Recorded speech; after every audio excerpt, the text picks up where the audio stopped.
Je m'appelle Jérôme Cécile Offret. Je voyage à travers le monde pour y faire des films documentaires. Une manière d'offrir à un public qui ne peut pas voyager un aperçu des cultures des peuples qui vivent aux quatre coins du monde.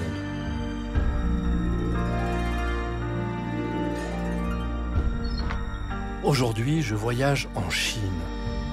Mon but, découvrir l'âme de cet immense pays à travers ce qu'il possède de plus profond et mystérieux, sa culture et son art. Pour m'accompagner dans ce voyage, je suis guidé par 5 artistes exceptionnels. Ils sont au cœur de la création artistique de 5 grandes villes de Chine. Leurs œuvres et leurs parcours sont à l'honneur dans notre série Chine, les grands maîtres de l'art.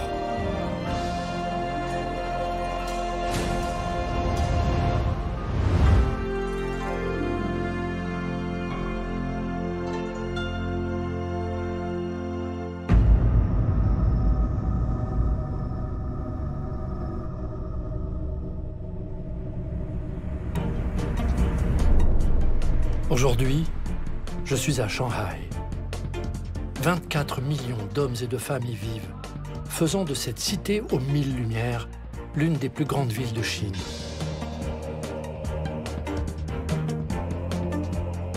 À travers de multiples révolutions, la Chine s'est propulsée au rang de 2e puissance mondiale. Pourtant, malgré la modernité, l'ultra-technologie et les réseaux sociaux, une chose n'a jamais changé et ne changera jamais en Chine. Sa culture et son art. Quel est le secret de leur longévité? Seuls des grands maîtres d'art chinois peuvent m'apporter des réponses. Et je vais rencontrer l'un d'entre eux.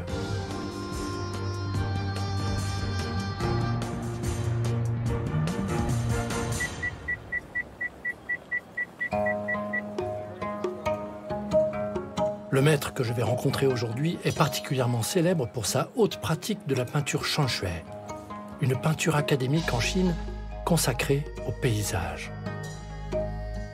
Ce maître est un pilier du mouvement pictural dit de l'école de Shanghai.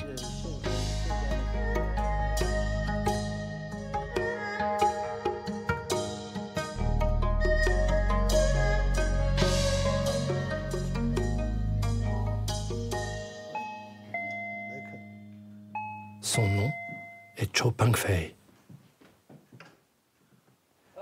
Bonjour, bonjour, vous venez de loin. Heureux de vous voir.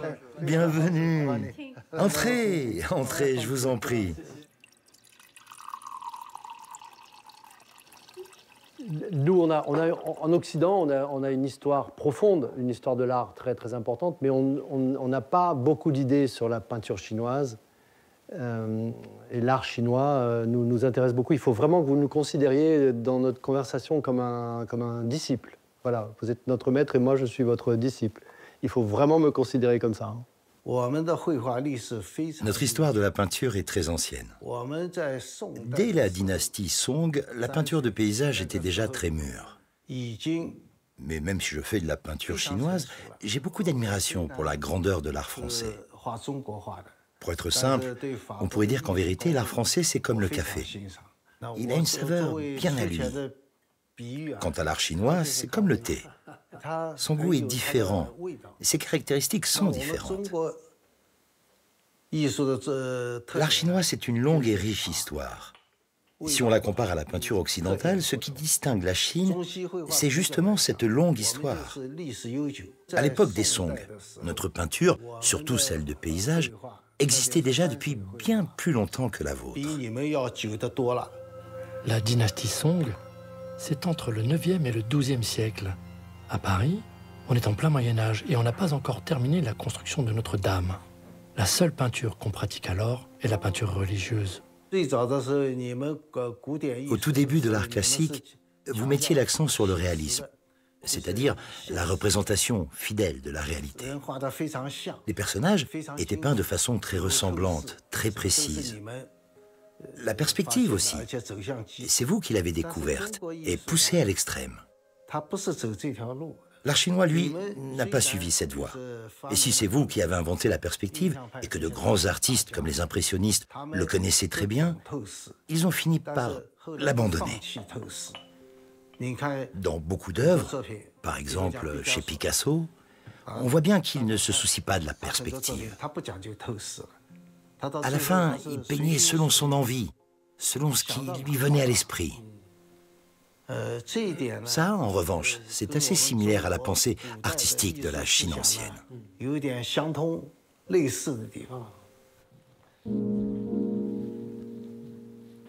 J'aurais 1001 questions à poser à ce maître, mais pas quand il est à l'œuvre.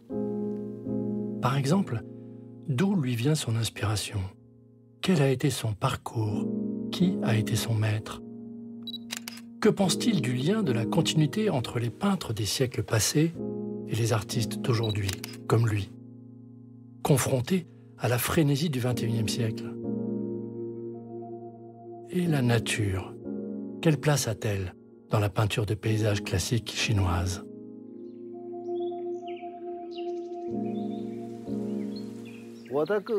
Mon inspiration vient de manière aléatoire et spontanée. Ça vient, c'est comme quand je vois un paysage. J'ai une connexion particulière. Une vision me traverse l'esprit et naturellement, elle se traduit sous mon pinceau. Pour nous, Chinois, ce qui compte, c'est l'idée d'entrer dans la peinture par la poésie. Cette notion de poésie dans la peinture est très riche. La poésie, ça englobe la notion de paysage. Et tous les paysages deviennent des matériaux poétiques. Quand on parvient à les saisir, à les vivre, à les ressentir profondément, alors on est capable de les intégrer dans une création picturale. Il y a une vieille maxime chez nous qui dit « Toute la création trouve son achèvement en moi ». Pour moi, ça veut dire que plein de choses existent déjà dans notre esprit, qu'on est capable de tout accueillir. La vraie question, c'est comment on choisit de les utiliser. Ainsi, les artistes chinois puisent leur inspiration dans la nature. Mais de quelle inspiration s'agit-il? D'un modèle esthétique ou, mieux encore, d'une exaltation poétique? Maître, il y a dans vos toiles, dans vos œuvres, de la nature immense, la montagne et l'eau, bien sûr, Shanshui, et toujours l'homme est tout petit. Comment se fait-il? Vous voyez, quand on se retrouve dans la nature, l'espace est-il grand ou petit? Peu importe ce que nous y faisons, nous deux, nous y paraissons petits. Si je veux représenter l'ensemble du paysage naturel, et si je veux ajouter des personnages, ils ne peuvent pas être trop grands. Ils doivent rester modestes.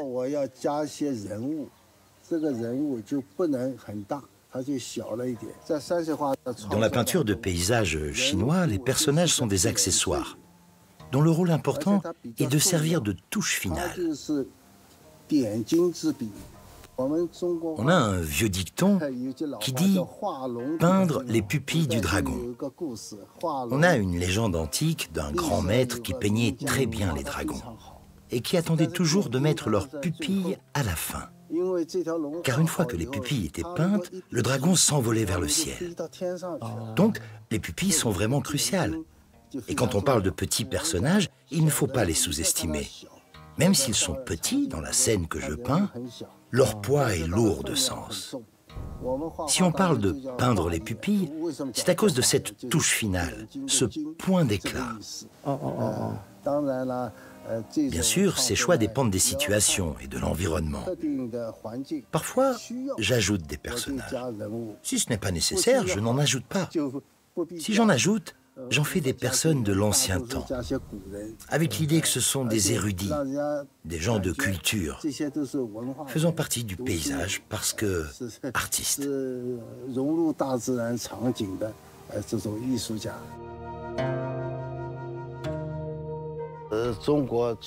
La création de la peinture chinoise, c'est exactement ça. Quand on se rend compte qu'il y a des manques dans sa propre création, ces manques, il faut aller les chercher dans la nature. C'est là qu'on peut vraiment comprendre. Par exemple, si je vois un arbre très beau, que cette branche me semble parfaite pour une peinture, il faut que je la garde en tête, que je la mémorise, de manière assez précise. Ainsi, plus tard, si je suis en train de peindre, et que je dois représenter une branche, Cet arbre, une fois intériorisé, peut entrer parfaitement dans ma composition. Alors je vais faire de mon mieux pour bien la représenter, bien l'agencer, pour qu'elle joue son rôle dans la composition de l'œuvre. Pour peindre la nature, rien de mieux que de s'inspirer de sa beauté et de sa poésie. Mais de quelle nature s'agit-il? De la nature du monde extérieur ou de notre propre nature intérieure? Dans sa recherche personnelle, Maître Cho Peng-fei a d'abord été guidé par son père et sa mère. Ce petit carnet d'exercices, c'est mon rythme de la poésie. C'est ça. La poésie est faite de rimes, il faut les connaître. À l'intérieur, les caractères chinois sont très complexes. Quand je les recopiais à l'époque, il y en a que je ne connaissais même pas. Mais mon père insistait. Ne pas perdre de temps, apprendre, étudier, à fond. Si je n'y arrivais pas, il fallait quand même maîtriser les bases. Ce carnet, en fait, c'est un guide dictionnaire des rimes, pour quand on écrit de la poésie. Votre maman. Oui, ce sont des tableaux de ma mère. Elle a seulement appris à peindre à 70 ans et a continué jusqu'à 80 ans. Elle n'a peint que pendant 10 ans, puis elle est décédée. Donc, dans notre famille, la transmission artistique, c'est surtout de ma mère. C'est elle qui m'a transmis le plus. C'est dans les gènes, surtout en ce qui concerne la peinture. Tout ça, c'est de ma mère. Tout ça, ça c'est de mon père, ça c'est de ma mère. Parfois, quand je regarde ces photos, je ressens encore le bonheur des moments passés avec mes parents. Maintenant, quand j'y pense, ça me rend triste. Sans leur éducation, je ne serais pas devenu ce que je suis aujourd'hui. La plus belle idée du père de Cho Peng-fei a été de présenter son fils à ses amis peintres. Progressant vite d'un maître à l'autre, le jeune Cho Peng-fei est devenu disciple d'un maître de Shanshui des plus réputés de l'époque. Il se nommait Lu Yanshao. Cette œuvre-là est de mon maître, Lu Yanshao. Elle représente les 3 gorges du Yangtze. Le fleuve Yangtze, le grand fleuve de Chine, mon maître l'a vraiment traversé de son vivant.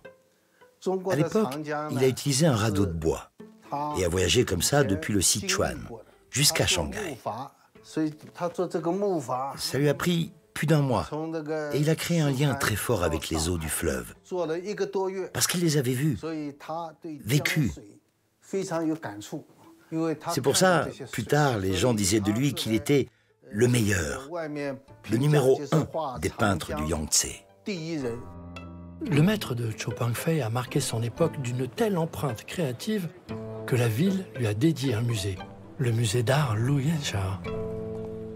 Le musée d'art de mon maître contient pas mal d'œuvres remarquables. Ça vaut le coup de les voir. Et voici mon maître, Lu Yanshao. Le maître de Cho Peng-fei a participé à l'évolution artistique de son temps au point d'aborder tous les genres possibles. Il a créé des bandes dessinées et de nombreux albums pédagogiques retraçant les moments les plus marquants de l'histoire de la Chine. Parfois, l'élève devient l'égal du maître. Et l'Académie de peinture chinoise de Shanghai a acquis quelques œuvres de Cho Peng-fei, dont une toile de jeunesse particulièrement novatrice à l'époque. Voici un tableau que j'ai peint moi-même. Si je vous le montre, c'est justement parce que vous avez vu les œuvres de mon maître. Pourquoi ce tableau? Parce qu'il est spécial. On appelle ça un mogu, une peinture sans contour. Regardez, les traits que j'ai dessinés ne sont pas tracés à l'encre noire, mais avec de la couleur. Le dessin n'existe que par la couleur. Après, ici et là, j'ai utilisé un peu d'encre, mais juste pour ponctuer de petites touches. L'encre ne joue pas le rôle principal dans cette forme de style artistique. Faire de l'art, pour moi, c'est explorer, sans cesse. Les peintures de mon maître, que vous avez vues tout à l'heure, elles sont comparables à la mienne? Non, non, bien sûr que non. Pourquoi cette différence? Mon maître, lui aussi, en son temps, le disait. Parce qu'en art, il ne faut pas faire des copies conformes. Copier l'art n'est pas faire de l'art. Reproduire, c'est tuer l'énergie créatrice. Cho Peng-fei a bénéficié de l'enseignement du très grand Lu Yanshao. figure centrale de l'école de Shanghai. Aujourd'hui, à l'Académie de peinture, il enseigne à son tour à de nombreux disciples. Ok, c'est bon comme ça. Juste cette étape-là. On a dit stop, donc on s'arrête. Voilà, on ne pense plus au tableau général. Allez, à toi. La méthode du maître est étonnante. Au lieu de faire travailler ses élèves chacun sur son œuvre, il les invite à travailler tous ensemble sur la même toile, chacun continuant les traits du précédent. Bien sûr, chacun s'exprime à sa manière. Mais en réalité, il n'y a pas de hasard. C'est spontané. Spontané parce qu'on est là, tous, et qu'on se connaît très bien entre nous. Cette peinture monumentale qu'on a faite ensemble, on y a passé du temps. Maître, quel est l'intérêt de cette pédagogie de faire participer chacun de vos élèves, les uns après les autres, sur une même œuvre? Et donc, maître, à vos yeux, c'est une manière de permettre à vos élèves d'apprendre chacun les uns des autres et de s'enrichir mutuellement? C'est comme au foot, quand on fait des passes. Là, c'est avec le pinceau qu'on se fait des passes. Et quand le premier a fini de peindre, comment le suivant va prendre le relais? Cette méthode de création a un grand avantage. Tout le monde peut oser peindre. Parfois, quand on est ensemble, on met nos idées en commun et on stimule la créativité collective. En voyant le maître enseigner à ses disciples, je comprends combien la peinture shanshui de paysages chinoises est subtile. Et en écoutant encore un peu mieux, je comprends aussi que je suis encore loin d'en percevoir toutes les finesses.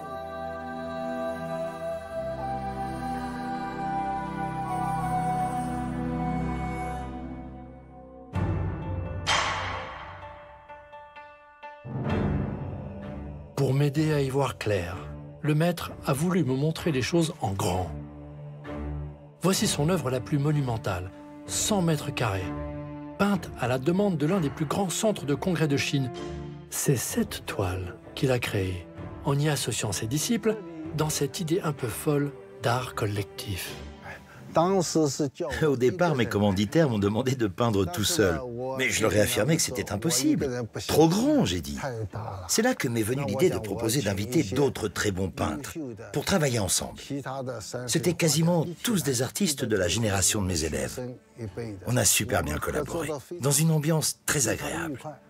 Il a fallu 40 jours pour faire cette toile. Il a fallu peindre avec de grands gestes, au gros pinceau.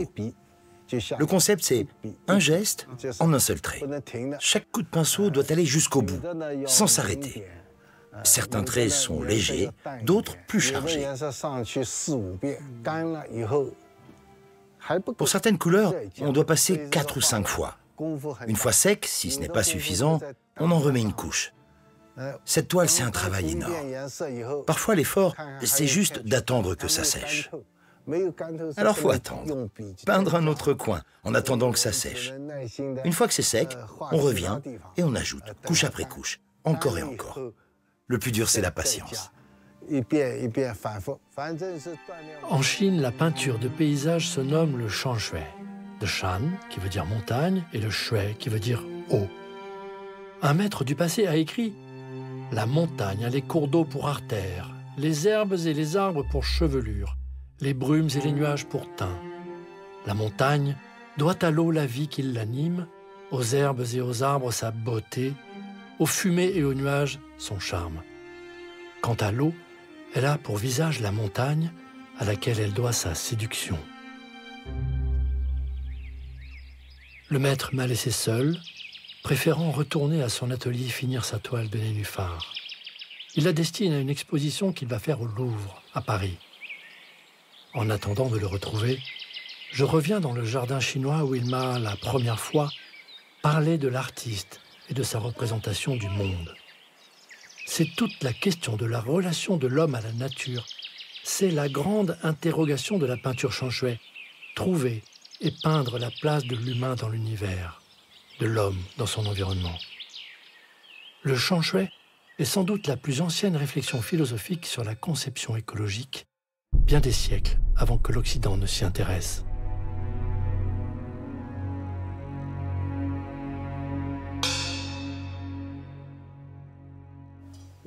La création, c'est quoi?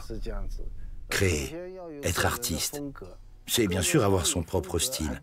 Mais avoir un style, ça ne suffit pas. Il faut que ce style ait de la hauteur, qu'il ait une dimension. Pour nous, l'art, au fond, c'est la recherche du beau. L'image doit être belle. Elle doit pouvoir vous émouvoir, au moins vous toucher un peu. Si ce n'était que ça, une bonne œuvre d'art. Maître Cho Peng-fei, ancien disciple d'un peintre qui fut un pilier de l'école de Shanghai, est lui-même devenu, à son tour, une figure centrale de cette illustre école. Mais son rôle aujourd'hui n'est pas de répéter à chaque coup de pinceau le style de ses prédécesseurs. Il est d'en continuer le rêve. Un rêve de peindre en liberté, le souffle de la vie et l'harmonie entre l'homme et la nature au sens shunshui de l'environnement, entre l'homme et sa nature humaine. Entrez. Entrez. Venez voir. Cette peinture-là, je viens juste de la finir. J'aimerais que vous y jetiez un œil. C'est cette œuvre-là, comme elle va être exposée à Paris. J'ai inscrit un poème d'accompagnement. C'est un poème que j'ai composé moi-même pour exprimer l'ambiance de la scène. Sur le bateau, il y a quelques petites figures en train de ramer. Ils sont joyeux. Ils boivent et profitent d'une belle balade sur le lac. Oh, maître, c'est somptueux. Ok, vous avez fait ça en si peu de temps. Maintenant, je connais un petit peu vos œuvres, mais il me reste une question à vous poser. Quel est votre secret? C'est quoi votre secret? Quand on peint, je dirais que le secret le plus important en peinture chinoise, c'est dans le pinceau. Le secret, c'est le maniement du pinceau. Il n'y a rien d'autre. Quand je vois ces silhouettes humaines si petites, comparées à l'ensemble du tableau où le végétal, l'eau, la nature occupent tant l'espace, l'idée est claire. L'art shunshui n'est pas une représentation réaliste de la nature. Elle est conceptuelle. Avec des personnages petits mais présents, le maître nous offre le sentiment d'être une parcelle de nature, une composante joyeuse de notre environnement, au lieu de simplement nous le donner à voir. Et ces idéogrammes ici, c'est votre signature? Chuotang, l'éveil tardif. C'est ma signature d'atelier, comme il sied dans la culture chinoise. C'est une habitude culturelle. Si on veut être précis, c'est un nom propre, comme un prénom, un nom de famille. Vous vous appelez comme ci, moi comme ça. Mais chez nous, le choix d'une signature, c'est quelque chose de réfléchi. Elle doit avoir du sens, de la profondeur, et surtout, elle doit vraiment vous correspondre. Quand on entend cette signature, il faut que les gens trouvent qu'elle vous va bien. Cette signature d'atelier, c'est moi qui l'ai choisie. Je trouve qu'elle me correspond. Chuotang, ce qui veut dire la salle de l'éveil tardif. En gros, l'éveil, il m'est venu tardivement. Et pour moi, cette signature est pertinente. J'ai commencé à pratiquer sérieusement, à apprendre un maître vers la vingtaine. On ne peut pas dire que j'ai commencé tôt. En fait, c'est plutôt tard. Donc, j'ai pris le mot tardif, chi. Et puis wu, c'est l'éveil. Alors, ce n'est pas pour faire preuve de fausse modestie, mais wu, ça veut dire que j'ai eu une prise de conscience, un éveil, sauf qu'il est arrivé un peu tard. Le maître a parlé d'éveil. Un concept subtil, presque spirituel, dont le secret impalpable est dissimulé au cœur de l'art chinois. Maître Cho Peng-fei serait-il un de ces artistes qui aurait atteint l'éveil à travers son art? Je n'en serais pas surpris.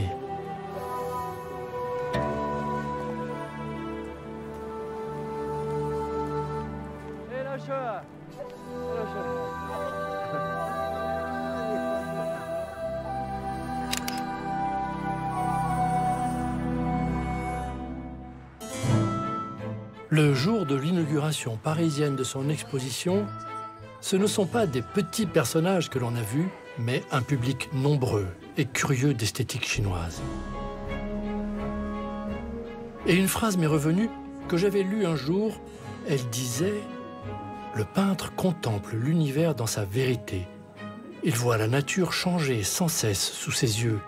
Il sait alors que sa mission de peintre n'est pas de fixer l'aspect fugace du monde, mais bien de saisir le principe organisateur, l'énergie qui fait de ce monde ce qu'il est. » Maître Cho Ping-fei fait partie de ces artistes qui voient, au-delà du spectacle du monde, la vibration qui anime ce monde. Par son pinceau, il sait ensuite la saisir pour nous permettre, à notre tour, de la percevoir.